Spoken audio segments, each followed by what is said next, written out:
Okay बच्चों, तो हमने पिछले क्लास में सेल बायोलॉजी को स्टार्ट किया था। ठीक है, अब सेल बायोलॉजी में हम आपको कहाँ तक पढ़ा चुके हैं? सेल का जो स्ट्रक्चर है, सेल के स्ट्रक्चर में बाउंड्री दो है, सेल वॉल और प्लाज्मा मेम्ब्रेन। ठीक है, और उसके अंदर में जो साइटोप्लाज्म है, प्रोटोप्लाज्म, तो साइटोप्लाज्म में बहुत सारा सेल ऑर्गेनेल्स है, उसका हमने एक जगह लिस्ट आउट किया हुआ है। तो वन बाय वन करके हम डिटेल में चर्चा कर रहे हैं अभी। तो सेल में हमने सेल वॉल कर दिया था, अब हम अभी बताएंगे आपको प्लाज्मा मेम्ब्रेन के बारे में। ठीक है, प्लाज्मा मेम्ब्रेन को सेल मेम्ब्रेन भी बोलते हैं, प्लाज्मा लेम्मा भी बोलते हैं। तो किसने क्या कहा? सबसे पहले समझिए कि प्लाज्मा सेल मेम्ब्रेन की खोज स्वान साहब ने किया था। मैं यहाँ लिखा हूँ, सबसे देखिए यहाँ पर, सेल मेम्ब्रेन डिस्कवर्ड बाय स्वान। तो स्वान ने खोज किया इसकी, और नाम कितने लोगों ने क्या क्या दिया? प्लाज्मा लेमा बोला प्लावे साहब ने, सेल मेम्ब्रेन बोला नागेरियन क्रैमर ने, और प्लाज्मा मेम्ब्रेन बोला फेफर एंड स्वान ने। ये बात तो हो गया नाम के रिगार्डिंग। अगर हम इसको डिफाइन करें, क्योंकि cell membrane is very very important, समझिए सेल के अंदर में सारा खेल है। तो इसकी जो बाउंड्री है कैसा है? Cell membrane is thin. सबसे पहले समझिए कैसा है जी? पतला है, इलास्टिक है, मतलब रबर की तरह है, फैलेगा सिकुड़ेगा। सेमी फ्लूइड है, ये न तो फ्लूइड है न तो सॉलिड है, सेमी फ्लूइड है। क्वासी फ्लूइड है, मतलब यहाँ पर क्या है कि फ्लूइडिटी होगा, इस पर फिसलेगा।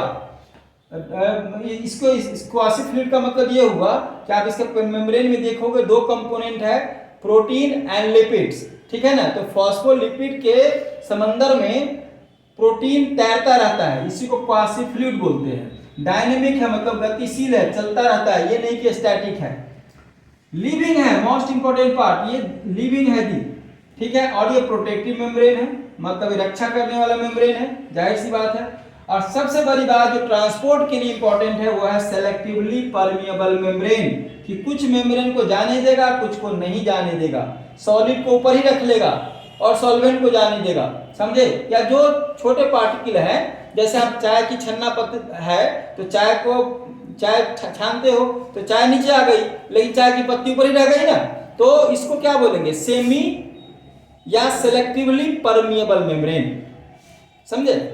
सम molecule will allow to pass the membrane and some molecule no, वो रह जाएगा। जैसे चाय की छन्ना पत्ती है तो चाय रह गई ऊपर में, लेकिन चाय की पत्ती ऊपर में रह गई और चाय आ गई। समझ में आया? तो ये हो गया सेमी, या इस पर भी डिस्कस करेंगे। और कहाँ है? ये साइटोप्लाज्म के चारों तरफ फैला हुआ है। तो एक तरह से इस पॉइंट में आप देखिएगा कि बहुत सारे हमने इसके जो प्लाज्मा मेम्ब्रेन के छोटे छोटे जो प्रॉपर्टीज हो सकते थे, सबको इसमें हम इंक्लूड करने की कोशिश किया। जैसे थिन है, इलास्टिक है, सेमी फ्लूइड है, क्वासी फ्लूइड है, डायनेमिक है, लिविंग है, प्रोटेक्टिव है, और सेलेक्टिवली परमिएबल मेम्ब्रेन है। ठीक हो गया? फंक्शन क्या है इसका? सबसे पहला फंक्शन ये है कि ये जो सेल है, तो सेल को बाहरी दुनिया से अलग करता है, एक्स्ट्रा सेलुलर इन्वायरमेंट से अलग करता है। जैसे मान लो कि ये सेल है, समझ में आया? तो ये सेल का, और ये दूसरा सेल है, या अलग दुनिया है ये। तो ये मेम्ब्रेन है, ये मेम्ब्रेन क्या करेगा? इस दुनिया से इसको, इस सेल को अलग करेगा। तो सेपरेट करता है from extracellular environment cell को। कंट्रोल करता है किसको? एंट्रेंस और एग्जिट ऑफ द मॉलिक्यूल, समझे? जैसे मान लो कि ये सेल है, तो सेल है, तो ये मेम्ब्रेन, इसमें चैनल लगा हुआ है, जैसे दरवाजा लगा हुआ है, तो दरवाजा में कौन आएगा कौन जाएगा? ये कहाँ दरवाजा लगा हुआ है? प्लाज्मा मेम्ब्रेन में। तो प्लाज्मा मेम्ब्रेन में बहुत सारे चैनल होते हैं जो एग्जिट और एंट्रेंस का काम करते हैं, समझे कि नहीं? जैसे टिकट मैन खड़ा रहता है, तो जी किसी को जाने देगा, किसी को नहीं जाने देगा। जैसे इंसुलिन है, तो इंसुलिन को जाने देगा ग्लूकोज लेकर के, है ना, और जब बंद हो जाएगा तो उसको नहीं जाने देगा। तो इसी को बोलते हैं कि यह कंट्रोल करता है एंट्रेंस और एग्जिट को। मेंटेन करेगा concentration of cell gradients of cytoplasm and surrounding को। ये तो कंसंट्रेशन ग्रेडियंट है, कंसंट्रेशन के ग्रेडियंट को मेंटेन करेगा साइटोप्लाज्म में भी और उसके सराउंडिंग में भी। कहा कि जो प्लाज्मा मेम्ब्रेन इतना इंपॉर्टेंट है, तो ये जानने की इच्छा ऑब्वियस सी बात है होगी कि इस प्लाज्मा मेम्ब्रेन बने कैसे हैं, किस चीज के बने हुए हैं। ठीक है, तो हम लिखे हैं यहाँ पर स्ट्रक्चर ऑफ प्लाज्मा मेम्ब्रेन। एक टेक्निक है जिसको बोलते हैं फ्रीज इचिंग टेक्निक। क्या नाम है टेक्निक का? Freeze etching technique. इस टेक्निक के द्वारा इलेक्ट्रॉन माइक्रोस्कोप के द्वारा जो फिगर लिया गया, फोटो खींचा गया, उसमें बहुत सारा चीज का खुलासा हुआ, रिवील हुआ क्या क्या खुलासा हुआ? कहा कि सबसे पहली बात है कि जो प्लाज्मा मेम्ब्रेन है उसमें 3 लेयर होते हैं। कितने लेयर होते हैं? 3 लेयर्स होते हैं, या ट्राई पार्टिकल्स, 3 पार्टिकल्स के बने होते हैं। कहा कि एक पार्टिकल जो है वो है क्या? फॉस्फोलिपिड का, और 2 जो है वो बना होता है प्रोटीन का। समझ में आया? एक प्रोटीन का और एक यहाँ पर डार्क सेंट्रल एरिया है वो फॉस्फोलिपिड का बना होता है। अगर हम चार्ज की बात करें तो इसके बाहर में चार्ज होगा पॉजिटिव चार्ज और इनर में चार्ज होगा आपको निगेटिव चार्ज। हम आपको बता दें स्ट्रक्चर अभी यहीं पर नहीं रुका है, स्ट्रक्चर में हम अभी इसका कंपोजिशन पढ़ेंगे कि इसके अंदर में क्या क्या कंपोजिशन है। फिर इसी के स्ट्रक्चर को डिस्कस करने के लिए हम बहुत सारे मॉडल को पढ़ेंगे। ठीक है, तो अब ये चलेगा क्लास, ये हम आप कल डिस्कस करते हैं इसको। ठीक है, अभी इतना पढ़ लो। चलो, तो कल की क्लास में हम लोग डिस्कस कर रहे थे सेल मेम्ब्रेन के बारे में। ठीक है, और सेल मेम्ब्रेन में हम आपको डिस्कस कर रहे थे उसका स्ट्रक्चर, मतलब कि सेल के अंदर में जो कंपोनेंट्स है, जो बना हुआ है, वो किस चीज का बना हुआ है। ठीक है, तो हम आपको बताना चाहेंगे कि सेल जो मेम्ब्रेन है उसमें बेसिकली जो मेजर कंपोनेंट है वो 2 कंपोनेंट है, एक है प्रोटीन और एक है लिपिड्स। ठीक है, 79% तो है आपका, लगभग 80% आपका लिपिड्स है, और लिपिड्स में भी फॉस्फोलिपिड्स है, और फॉस्फोलिपिड्स में भी आपको लेसिथिन और सिफेलिन है। ठीक है, तो मेजर जो कंपोनेंट है प्लाज्मा मेम्ब्रेन का वो लिपिड्स है, लिपिड्स में फॉस्फोलिपिड्स एंड कोलेस्ट्रॉल है। ठीक है, और जो 20% है वो प्रोटीन है, और 1 से 1.5% 1.5% आपको कार्बोहाइड्रेट है। ठीक है, अब इन्हीं जो कंपोनेंट है ये अरेंज कैसे रहते हैं प्लाज्मा मेम्ब्रेन में, इसको बताने के लिए 2-3 थ्योरी है जिसको कि हम प्लाज्मा मेम्ब्रेन का मॉडल बोलते हैं। ठीक हो गया, तो हम एक एक करके आपको डिस्कस करते हैं। तो यहाँ देखिए जरा, पहला है ये हम प्लाज्मा मेम्ब्रेन आपको कंटिन्यू कर रहे हैं सेल बायोलॉजी में, सेल बायोलॉजी वाला चैप्टर कंटिन्यू चल रहा है, इसमें प्लाज्मा मेम्ब्रेन है। ठीक है, प्लाज्मा कंपोजिशन में आप देखिए लिपिड्स में ये सबसे ज्यादा हाई कंसंट्रेशन में रहने वाला क्या है? लिपिड्स है, और लिपिड्स में कितना है? 79% के लगभग है। ये हो सकता है फॉस्फोलिपिड एंड कोलेस्ट्रॉल, फॉस्फोलिपिड में लेसिथिन एंड सिफेलिन, ये हमने आपको बताया। प्रोटीन में लगभग 20% है, और ये आरबीसी के अंदर 52% है, 52%। कार्बोहाइड्रेट जो है 1.5% है, और ये बहुत ही कम मात्रा में पाया जाता है प्लाज्मा मेम्ब्रेन के अंदर में। अब कहा है कि कम तो पहले पाया जाता है, लेकिन इसमें कौन कौन से इसकी वैरायटी है? तो कह रहा है कि हेक्सोज हो सकता है, हेक्सोज का मतलब 6 कार्बन होता है, फिर हेक्सोसामाइन में है, फ्रक्टोज और सियालिक एसिड है। अब कह रहा है कि इसके 2 फॉर्म हो सकते हैं, ग्लाइकोलिपिड्स एंड ग्लाइकोप्रोटीन। तो ग्लाइकोलिपिड का एग्जांपल है सियालिक एसिड, और ग्लाइकोप्रोटीन का है हेक्सोज एंड हेक्सोसामाइन। ठीक हो गया। आइए अब इसमें कह रहा है कुछ जो एनिमल है उसमें सेल कोड पाए जाते हैं। क्या पाए जाते हैं? Cell coat. तो सेल कोड क्या है? सेल कोड को हम लोग ग्लाइकोकैलिक्स बोलते हैं। एक बार बोलो जरा सा, ग्लाइकोकैलिक्स। अब ग्लाइकोकैलिक्स कहाँ होता है? तो ये प्लाज्मा मेम्ब्रेन के बाहर होता है। जैसे सपोज करो कि ये प्लाज्मा मेम्ब्रेन है हमारा, ये प्लाज्मा मेम्ब्रेन है, ये हमारा सेल का एक छोटा सा ऐसे सिंबलिक बता रहे हैं। ये सपोज करो कि प्लाज्मा मेम्ब्रेन है, तो इस प्लाज्मा मेम्ब्रेन के चारों तरफ में ऐसा पाया जाएगा। देखो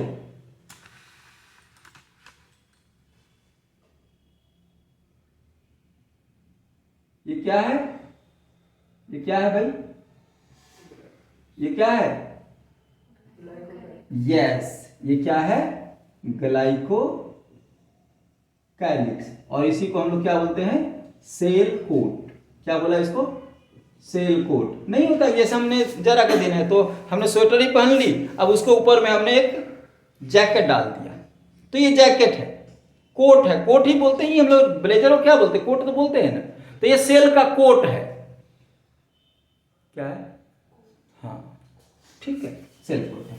अब कह रहा है, क्वेश्चन पूछा था कि जो ग्लाइकोकैलिक्स है वह कार्बोहाइड्रेट का कौन सा टाइप है? मोनोसैकराइड है, डाइसैकराइड है, पॉलीसैकराइड है? क्या जवाब है इसका? इसका जवाब है कि यह क्या है? बोलो जोर से। ओलिगोसैकराइड है। ओलिगोसैकराइड, ओलिगो का मतलब होता है फ्यू, मतलब कि 2 से लेकर के 8 मोनोसैकराइड यूनिट जब ग्लाइकोसिडिक बॉन्ड से मिलता है तो इसको बोलते हैं ओलिगोसैकराइड। फिर उसे ज्यादा हो जाएगा तो हो जाएगा पॉलीसेकेराइड। कहा कि इसके दो वैरायटी हो सकती है, ग्लाइकोप्रोटीन और ग्लाइकोलिपिड्स। ग्लाइको का मतलब कार्बोहाइड्रेट, लिपिड का मतलब लिपिड्स, और ग्लाइको का मतलब कार्बोहाइड्रेट प्रोटीन। तो प्रोटीन जुड़ा हुआ है लिपिड कार्बोहाइड्रेट के साथ, तो ये हो गया ग्लाइकोप्रोटीन। लिपिड जुड़ा हुआ है कार्बोहाइड्रेट के साथ, ये हो गया ग्लाइकोलिपिड्स। ठीक हो गया। क्या इसका काम क्या है? क्योंकि ये बाहरी कोट है, तो बाहरी कोट ही तो सब चीज को रिकॉग्नाइज करेगा। तो एंटीजेन एंटीबॉडी का इंटरेक्शन कराने वाला ये है। रिकॉग्निशन साइट है, पहचान की साइट कि कोई चीज को कैसे पहचानना है। Transplantation and blood transfusion, blood आप किसी को डोनेट करते हो, कोई ऑर्गन ट्रांसप्लांट होता है, तो वो सब में इसका रोल है। साइट ऑफ अटैचमेंट, जाहिर सी बात बाहर किसी दूसरे से चिपकेगा तो यही तो चिपकेगा, समझे ना जी। भाई हम किसी से मिलेंगे तो मेरा स्किन तो मिलेगा, हम हाथ मिलाते हैं तो मेरा क्या माइटोकॉन्ड्रिया मिलेगा? नहीं, मैं गले किसी से मिलूं तो क्या वो अंदर जाकर के वो हमारा मिलेगा? नहीं, स्किन जो बाहरी कवर है, जो बाहरी कोट है, यही तो मिलेगा, ये मिलेगा, समझते। इसका बाहरी कोट कौन है? इसका बाहरी कोट क्या है? ग्लाइकोहेलिक्स है। ठीक हो गया। चलो, तो ये हो गया। अब हम डिफरेंट थ्योरी पे बात करते हैं कि कौन कौन थ्योरी है। पहला है थ्योरी हमारा डैनियल जेफसन साहब का, ट्राइलैमिनर या सैंडविच मॉडल। सैंडविच तो खाए होगे ना, एक ब्रेड नीचे और बीच में सब्जी आलू और ऊपर से ब्रेड, यही सैंडविच कहलाता है। तो डैनियल जेफसन साहब ने देखा, जब वो सैंडविच खा रहे थे तो कहा कि अरे वाह, ये तो नीचे है प्रोटीन का लेयर, बीच में है लिपिड्स का लेयर, अब फिर प्रोटीन का लेयर। तो उन्होंने नाम दिया सैंडविच, मतलब दो प्रोटीन के बीच में लिपिड्स। ठीक है, तो ये इसको फिगर समझते हैं।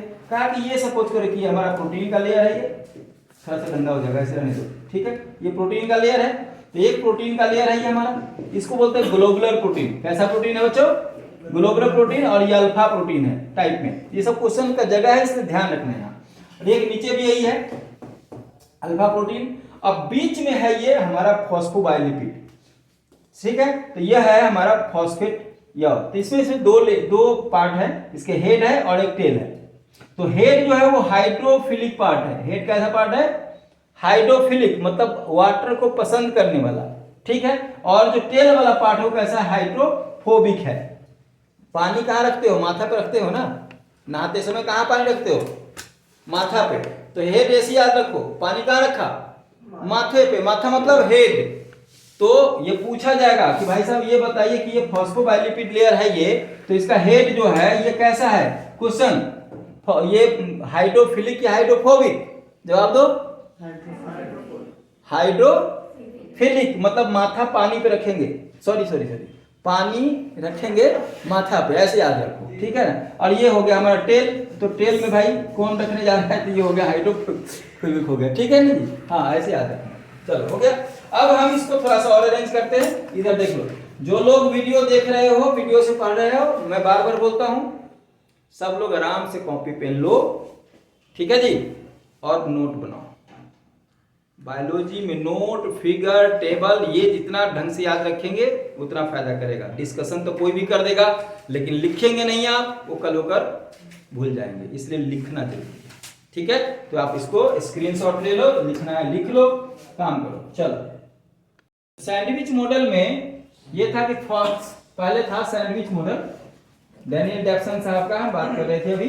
तो phospholipids arranged in one head and two parallel tail, one head and two parallelly tail, sandwich between globulin protein. ये पहली बात हो गई जो सैंडविच का मॉडल था। का हेड जो है वो हाइड्रोफिलिक है टुवर्ड्स एक्वोस्फेज, और टेल जो है हाइड्रोफोबिक है। ठीक हो गया। अब दूसरा जो मॉडल है वो है यूनिट मेम्ब्रेन मॉडल। क्या नाम है भाई? यूनिट मेम्ब्रेन मॉडल का मतलब ये हुआ, कहा कि जो सेल मेम्ब्रेन है उसकी बनावट भी लिपिड्स और प्रोटीन की है, और उसके अंदर, सेल के अंदर बहुत सारे सेल ऑर्गेनेल है, न्यूक्लियस है, तो न्यूक्लियस का भी तो मेम्ब्रेन है, गोल्गी बॉडी का ही मेम्ब्रेन है, माइटोकॉन्ड्रिया का भी है, लाइसोसोम का है, एंडोप्लाज्मिक रेटिकुलम का है। मतलब मेम्ब्रेन बाउंडेड जितने भी सेल ऑर्गेनेल्स हैं उसकी बनावट भी वही है जो बाहर के सेल प्लाज्मा मेम्ब्रेन की है।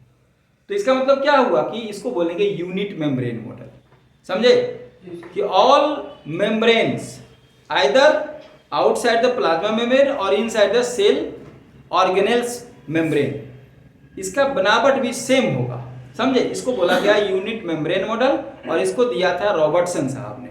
और इसमें रॉबर्टसन साहब ने एक थिकनेस पता किया कि प्लाज्मा मेम्ब्रेन की मोटाई कितनी है। तो कितनी मोटाई है भाई? 75 एंगस्ट्रम। हिंदी में बोलो 70, 5, 75, 80 में 5 कम। ऐसे याद रखो, अंग्रेजी में याद नहीं रहता। सोच रहे होंगे ना कि 75 भूल गए। मोबाइल नंबर कैसे याद रख लगता है? 905 250 355, ऐसे याद रहता है ना जी? हाँ, ऐसे याद रखता है लोग।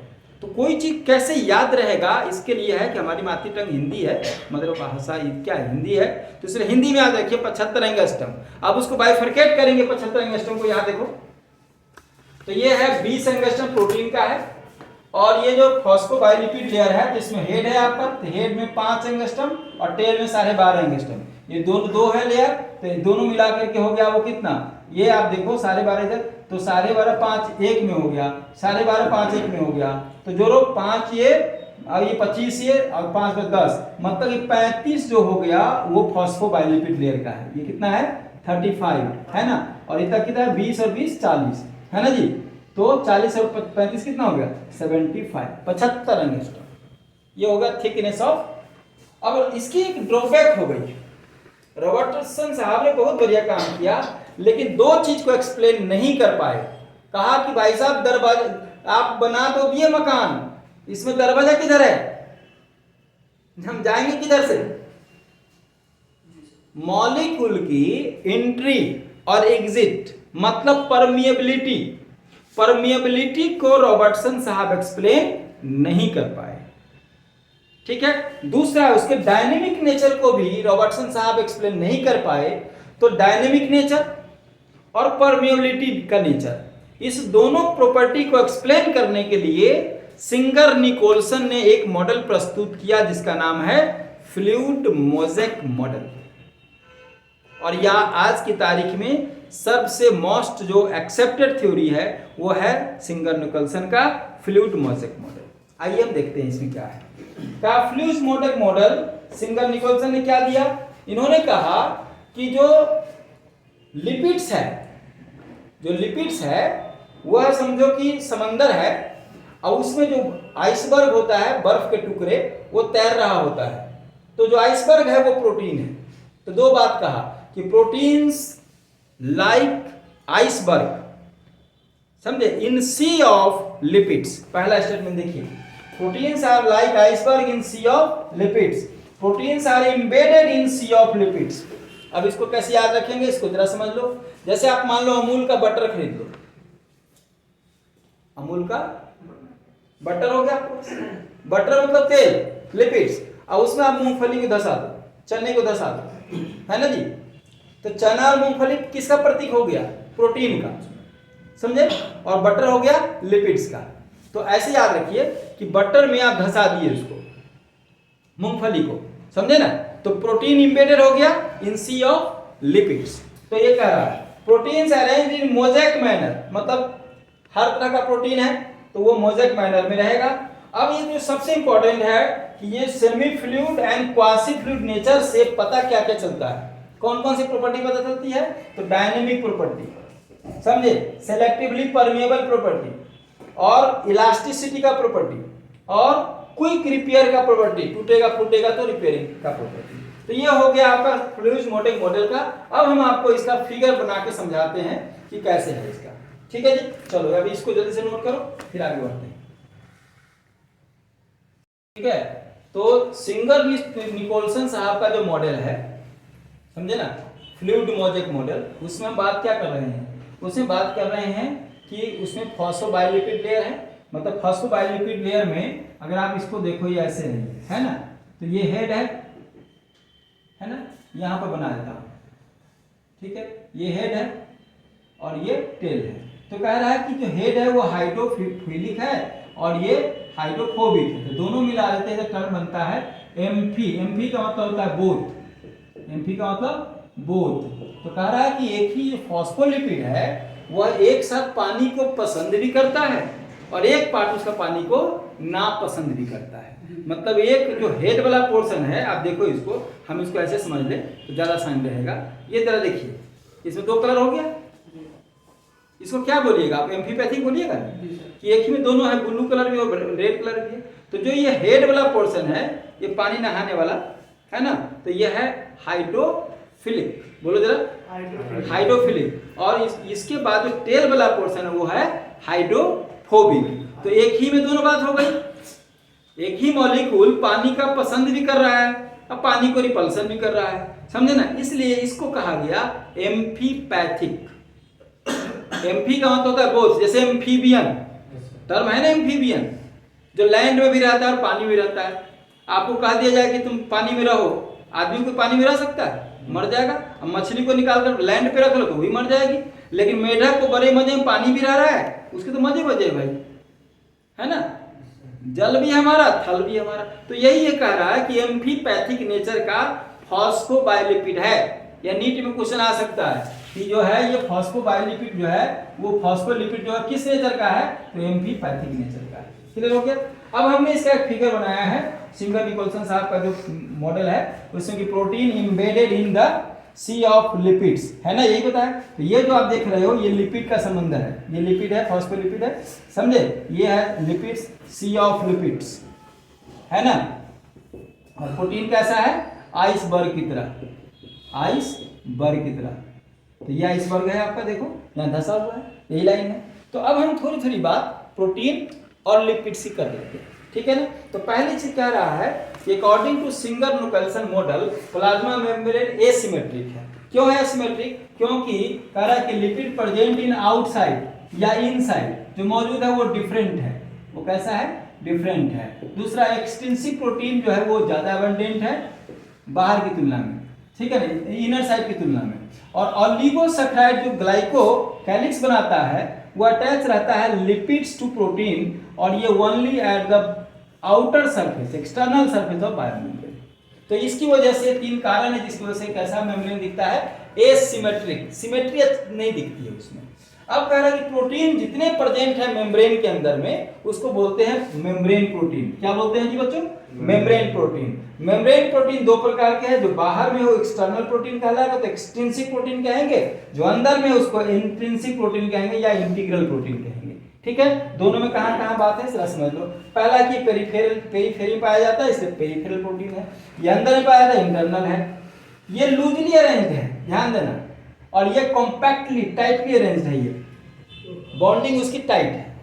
मोर टुवर्ड साइटोसोलिक साइड में, साइटोप्लाज्म की साइड में ज्यादा होगा ये, मतलब आप ये मेम्ब्रेन की तो बात कर रहे हैं। तो कह रहा है कि यह प्रोटीन जब होगा तो ये इस साइड में ज्यादा होगा, साइटोसोलिक साइड में। और ये कह रहा है अलोंग द प्लाज्मा मेम्ब्रेन, मतलब इस प्लाज्मा मेम्ब्रेन रन करता रहेगा ऐसे, ठीक है। ये कह रहा है सोल्यूबल है पानी में, ये इनसोल्यूबल है। इंटरनल प्रोटीन इनसोल्यूबल है, ठीक है। और दूसरा ये चूंकि लूजली अरेंज्ड है, तो अगर आप मान लो कि एक्सट्रैक्ट करोगे किसी चीज को तो ये बड़े आराम से एक्सट्रैक्ट होकर बाहर निकल आएगा, so can be extracted easily. लेकिन ये बहुत टाइटली बाउंडेड है तो इसको रिमूव करना आसान काम नहीं होगा। सपोज करो कि चाय से तुम चाय पत्ती से एक्सट्रैक्ट कर रहे हो या अदरक से एक्सट्रैक्ट कर रहे हो, समझे कि नहीं बात को। या मान लो कहीं किसी मेम्ब्रेन से प्रोटीन निकाल रहे हो तो वह चीज आसानी से निकलेगा जो लूजली बाउंडेड है, और वह चीज बहुत मुश्किल से निकलेगा जो कॉम्पैक्टली जिसकी बॉन्डिंग ज्यादा है। तो इंटरनल प्रोटीन को जो है, इंट्रिंसिक प्रोटीन को निकालना टफ है क्योंकि वह कॉम्पैक्टली बाउंडेड है और इजीली है इसको निकालना, ठीक है। अब पूरे मेम्ब्रेन प्रोटीन का 30% पार्ट जो है वो बाहरी वाला प्रोटीन है, अब बाकी 70% पार्ट जो है आपका वो कैसा है, एक्सटेंसिव है। हम एक एग्जांपल बताया थे जो आरबीसी में इसके साइटोसोलिक साइड में पाया जाता है स्पेक्ट्रिन प्रोटीन, ठीक है। और जितने टनल प्रोटीन है वो सब आपका एक्सटेंसिव प्रोटीन है, ठीक है बच्चों। तो इसके साथ हम आपको प्लाज्मा मेम्ब्रेन यहाँ पर फिनिश करते हैं। अगर देखना होगा तो कुछ पार्ट देख लेंगे, ठीक है। इसके बाद में आगे हम चलेंगे। अब जितने सेल के अंदर में जो साइटोप्लाज्म है उसके अंदर में जितने सेल ऑर्गेनेल्स है, डबल मेम्ब्रेनस, सिंगल मेम्ब्रेनस, जो भी है मेम्ब्रेनलेस, मतलब माइटोकॉन्ड्रिया, प्लास्टिड, एंडोप्लाज्म, सबको हम एक एक करके स्टडी करेंगे। उसको हम अगले क्लास में करेंगे। इसके साथ थैंक यू। खत्म हो।